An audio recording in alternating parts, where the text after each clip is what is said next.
Once upon a time, in the heart of a lush green forest, there lived a wise old owl named Oliver. He was known throughout the forest for his knowledge and wisdom. Oliver had seen many seasons pass and had gathered a wealth of wisdom from his experiences. Not too far away from Oliver's tree, a curious little squirrel named Sammy lived. Sammy was always full of questions and had an insatiable curiosity about the world around him. He would often scurry around, asking the other animals questions, hoping to satisfy his thirst for knowledge. One sunny morning, as the forest bathed in the warm glow of the rising sun, Sammy spotted Oliver perched high on a branch, observing the forest below. Sammy couldn't contain his excitement and rushed up to the owl. "Good morning, Oliver. I have a question for you," Sammy chirped. Oliver turned his wise eyes towards Sammy and smiled. "Good morning, young one. What's on your mind today?" Sammy took a deep breath and asked, "Oliver, why do birds have wings?" Oliver chuckled softly. "Ah, the wonders of nature. Birds have wings so they can fly high above the trees and soar through the sky. It allows them to explore the world from a different perspective and reach places others cannot." Sammy's eyes sparkled with wonder. "Wow! That must be amazing. I wish I could fly like a bird." Oliver's eyes twinkled as he gazed at Sammy. "Well, my curious friend, you may not have wings, but you have something unique. You have the ability to climb trees and scamper along the branches.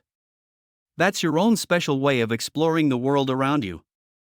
Sammy pondered Oliver's words. He realized that everyone had their own special qualities that made them unique. Excitement filled Sammy's little heart, and he couldn't wait to discover more about himself and the forest. Days turned into weeks, and weeks turned into months. Sammy would visit Oliver every day, bombarding him with questions about the forest, its creatures, and life itself. Oliver patiently answered each question, weaving life lessons into his wise responses. One day, as the autumn leaves painted the forest in hues of gold and crimson, Sammy approached Oliver, his eyes filled with sadness. "Oliver, I have a heavy heart," Sammy said. "I feel like I'm missing out on so much.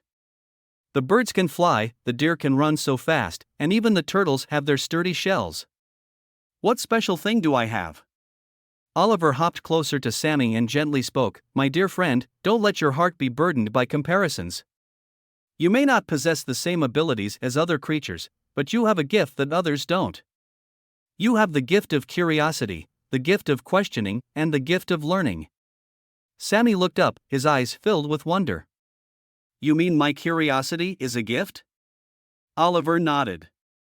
"Indeed, curiosity leads to knowledge, and knowledge is a treasure that lasts a lifetime. Embrace your gift, Sammy, and let it guide you on a journey of discovery." Inspired by Oliver's words, Sammy decided to explore the forest in a new way. Instead of comparing himself to others, he focused on observing and learning from each creature he encountered. He watched how ants worked tirelessly, how beavers built dams, and how squirrels stored nuts for the winter. As Sammy soaked in all this knowledge, he realized that every creature had its role in maintaining the balance of the forest. Each one contributed in its unique way, just as he did with his curiosity. Sammy shared his newfound wisdom with his forest friends, encouraging them to embrace their own unique gifts. The animals of the forest started appreciating their individual strengths and working together, understanding that their differences made them stronger as a community. From that day forward, Sammy became the curiosity ambassador of the forest. He spread the message of embracing one's uniqueness and the power of curiosity in learning and growing. And so, the forest flourished with knowledge, understanding, and harmony. All thanks to the wise old owl, Oliver, and the curious little squirrel, Sammy, who taught the animals that true strength lies not in what one can do, but in how one embraces their own gifts and appreciates the gifts of others.